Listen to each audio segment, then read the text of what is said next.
శ్రీ రామకృష్ణ ప్రభ ఛానల్ను చూడండి, మాసపత్రికను చదవండి. శ్రీ గణేశాయ నమః. శ్రీ గురుభ్యో నమః. శ్రీ సరస్వత్యై నమః. కొచ్చెర్లకోట జగదీష్ గారి విరచితమైన శబరి. మతంగముని శిష్యులతో తపస్సు నరించే చోటు. ఆశ్రమంలో అడుగడుగున కుందేళ్ళు, అక్కడున్న అన్ని వృక్షాలకు 100 ఏళ్ళు. అలల అలజడితో గలగలల పంప, అడవంతా పుష్ప సంపదలొక చెంప. అణువణువు అనురాగభరితం, అసలెక్కడ చూసినా మొత్తం హరితం. మతంగముని ఆదరణతో ఎన్నో ఏళ్లు గడిపేసింది శబరి. ఒక నిషాద స్త్రీ వేటను వృత్తిగా చేసుకుని జీవించే కుటుంబం నుంచి వచ్చింది. క్రౌర్యాన్ని ధైర్యాన్ని కలగలిపి అడవి జంతువుల్ని వేటాడి పచ్చి మాంసాన్ని సైతం భక్షించే ఆ కులంలో పుట్టిందన్న కారణమే ఆమెకు అడ్డంకిగా మారింది. బాల్యము యవ్వనము గడిచిపోతున్న కొద్దీ మనస్సులో కోరిక ఋష్యమూక పర్వతంలా పెరిగిపోతోంది. ఆశ్రమవాసులకు సేవలందించి ప్రశాంత జీవనం గడపాలని, సజ్జన సాంగత్యంలో సహృదయాన్ని సాధించాలని, సకల జీవజాలాన్ని సమప్రాణులుగా భావించాలని ఆశ. మునులంతా వలదన్నారు. దాంతో విషాదవనితగా మారిన ఆ నిషాద యువతిని మతంగ మహర్షి ఆదరించారు. ఆశ్రమానికి కావలసిన ఆదరువులు అమర్చిపెట్టవచ్చన్నాడు. మతంగుని మాటకు మనసు పతంగమై ఎగిసింది. ప్రతినిత్యం మునికుమారులందరూ ఎన్నో చెట్లను గాలించి శోధించి సాధించుకువచ్చే ఫలాలు ఎంతో బరువుండేవిట. వాటిని మోస్తూ వారు చిందించిన స్వేద బిందువులు నేలను తాకి ఎన్నో వేల వృక్షాలు మొలకెత్తాయి. ఆ తపశ్శక్తి ప్రభావాన అచట పూచిన పూలు వాడిపోవుట, పళ్ళు ఎండవుట, అదొక నిరంతరమైన జీవశక్తితో అలరారే దట్టమైన అడవి. అంతకాలం మునులు సూర్యుడు కన్నా ముందుగానే బయటపడి శ్రమదమాదులకొచ్చి సాధించుకొచ్చే ఫలపుష్పాదులన్నీ అప్పటికే గుమ్మాల ముందు కనపడడం మొదలుపెట్టాయి. కుటీరాల గోడలన్నీ గోమయంతో అలికినట్టుగాను, ఇంటి ముందు కళాపి చిలికినట్టుగాను కనపడేవి. ముగ్గులెట్టిన ముంగిళ్ళు ముత్యాల్లా మెరిసిపోతుంటే చిక్కటి ఆకాశాన చక్కటి నక్షత్రాల్లా తోచేవి. ఎవరు ఆశ్రమానికై ఈ శ్రమను అనురుస్తుంది అవగతమవ్వలేదు. మహర్షుల సమాధానం విన్న మునులు మౌనం వహించారు. నిషాదుల సేవలు నిషేధమని వారించే చొరవ చేయలేకపోయారు. కాలక్రమంలో సజ్జన సాంగత్యం, సాధు సంతులతో సహజీవనం, దైవారాధన, నిత్యపారాయణ ఇత్యాది నవవిధ భక్తి మార్గాలు అలవడ్డాయి. ఋషులంతా ఒకరొకరుగా విష్ణు సాహిత్యం పొందుతున్నారు. వారు నడిచిన నేలంతా పూలు రాలి నిశ్శబ్దంగా రోదిస్తున్నాయి. నిరంతరము హరినామాన్ని నినదించే మునిపుంగవులు ఒక్కరొక్కరుగా ఆ హరిని చేరసాగారు. చెట్లనంటి పెట్టుకొని పళ్ళు మెక్కి కూతలెక్కిన పక్షులకు ఆకలేయడం మానేసింది. అడవంతా ఏదో బాధ. శబరికి విచారం మొదలైంది. మతంగుని అవసాన దశలో వారి పాదాల చెంత నిలిచి తన సంగతి ఏమిటని ప్రశ్నించింది. దానికి ఆ మహర్షి చెప్పిన కబురుకి శబరికి ఒడలంతా పులకరించింది. మళ్ళీ పిల్ల తెమ్మెర పలకరించింది. పక్షుల కిలకిలలు, పంప గలగలలు వినపడసాగాయి. రాముడొస్తాడట, అతడు హరేనుట, ఆ వచ్చేది తన కోసమేనుట. ముని ఇంకా ఇలా అన్నాడు. నువ్వు సామాన్యురాలివి కాదు శబరి. నిన్ను కలవాలని ప్రత్యేకించి ఇంత మారుమూల అడవిలోకి విచ్చేసి నీ ఆతిథ్యం స్వీకరిస్తాడు. సోదరులిద్దరినీ ఆదరించు. అతడి కోసం దాచుంచే పని లేదు. తోచిందే పెట్టు. మంట మండించి వంట వండాల్సిన అవసరమే లేదు. ఫలహారమే చాలు. మావి నిష్కామ కర్మలని, ఎటువంటి ఫలాపేక్ష లేని తపస్సులని భావిస్తూనే గడిపాం. నిజానికి నీది యోగం అంటే కమలాక్షునర్చించు కరములే కరములు. శుభం భూయాత్. ఆనక ఆయన స్వర్గం మీదుగా వైకుంఠానికి పయనమయ్యాడు. ఆశ్రమమంతా బోసిపోయింది. అడవి కన్నీటి కడవలా మారింది. క్రూర జంతువులు రోజు భారంగా గడుస్తోంది. రాముడొస్తాడట, ఆ ఒక్క మాటే చెవుల్లో ధ్వనిస్తోంది. ఎలా ఉంటాడో? ఇంత దూరం రావాలంటే చాలా కాలం పడుతుంది. తైల సంస్కారం చేసుకునే తీరికుండదు. అడ్డదిడ్డంగా వేలాడే కేశాలకు ఎటువంటి క్లేశము కలగకూడదని అడ్డంగా మొలచిన పూలతీగల్ని తొలగించేది.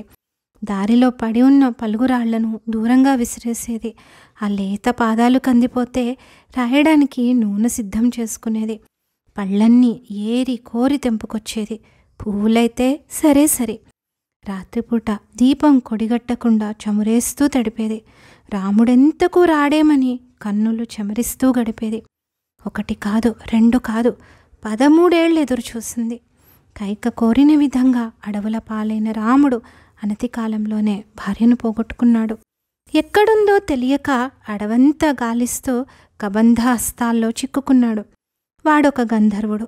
శాపవశాత్తు వికృత రూపంతో దొరికిన జంతువుల్ని చంపి తింటూ బతుకుతున్నాడు. శాప విమోచనం కోసమై ఎదురుచూస్తూ 1000 వత్సరాలుగా అక్కడ పడున్నాడు. వాడి భుజాలు కోసి పడేసి రామలక్ష్మణులు తదుపరి అతడికి అగ్ని సంస్కారం కూడా జరిపించారు.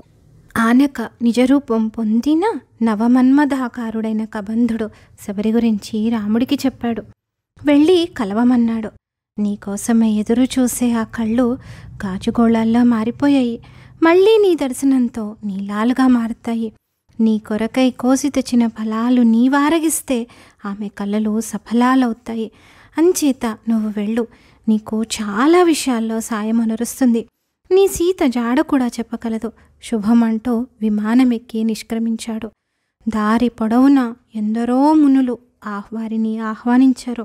తమ ఆశ్రమాల్లో సేద తీరమన్నారు. నీకే లోటు రానివ్వమన్నారు. సీతమ్మను మనం కలిసి వెతుకుదాం అని అన్నారు. కానీ రాముడికి తెలుసు నిజ భక్తికి నిలువెత్తు నిదర్శనమెవరో. అనేక జంతువులను సరస్సులను చూశారు. ఎప్పుడూ కనని పక్షుల్ని చూశారు. కూతలు విన్నారు. నడుస్తూనే ఉన్నారు. ఆశ్రమ మార్గం దగ్గరవుతున్న సమయాన శబరికి ఎడమ కన్ను అదిరింది. ఊతకర్ర సాయంతో పక్షుల కూతలొచ్చిన దిశగా నడుస్తోంది. కళ్ళలో కటకాలు సంకటకాలంలో సహకరించట్లేదు. ఏమీ కనబడదాయే. ఎదురుగా ఏనుగు నిలబడినా తాకి తెలుసుకోవాల్సిందే. వెలుగుండగానైతే పర్వాలేదు. ఎవరో వస్తున్నారు. అడుగుల సడికి ఆకులు నలిగిన శబ్దం రాగయుక్తంగా వినపడుతోంది. ఇవాళెందుకో ఈ నీటి కోళ్లకి క్రౌంచ పక్షులకి అరుపులు ఎక్కువయ్యాయి. రోజులా లేవు. ఆ అరుపులో బాధ వినపడటం లేదు. ఎదురు చూస్తున్న ముహూర్తం దగ్గరవుతుందన్న ఆనందము, ఎదచిందులేస్తున్న సంబరము.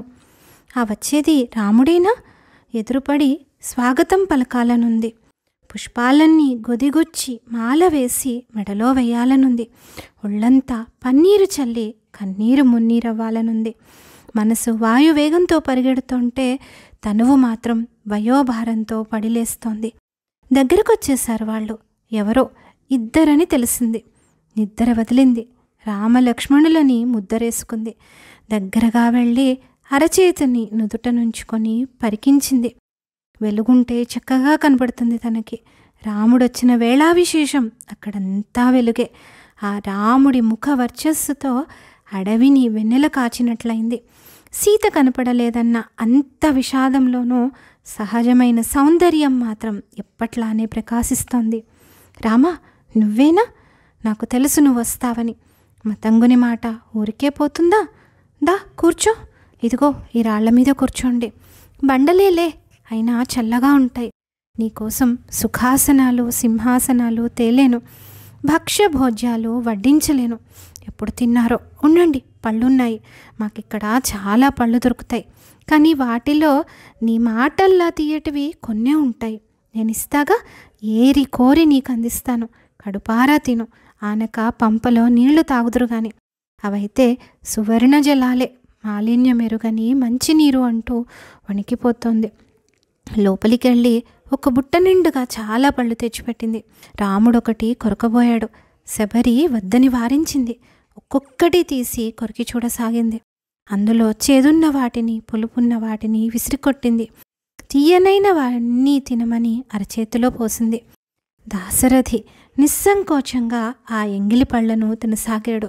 లక్ష్మణుడు నివారించాలని అన్న భుజం మీద చెయ్యేశాడు. కనులు పైకెత్తి తమ్ముడి కళ్ళల్లోకి చూసిన రాముడు చెప్పాల్సిన విషయాన్ని చెప్పకుండగానే అవగతమయ్యేలా చేశాడు. శబరిది నిష్కళంకమైన భక్తి, నిజమైన సేవ, నిరాడంబరమైన ఆదరణ. అదే భగవంతుడు కోరుకునేది.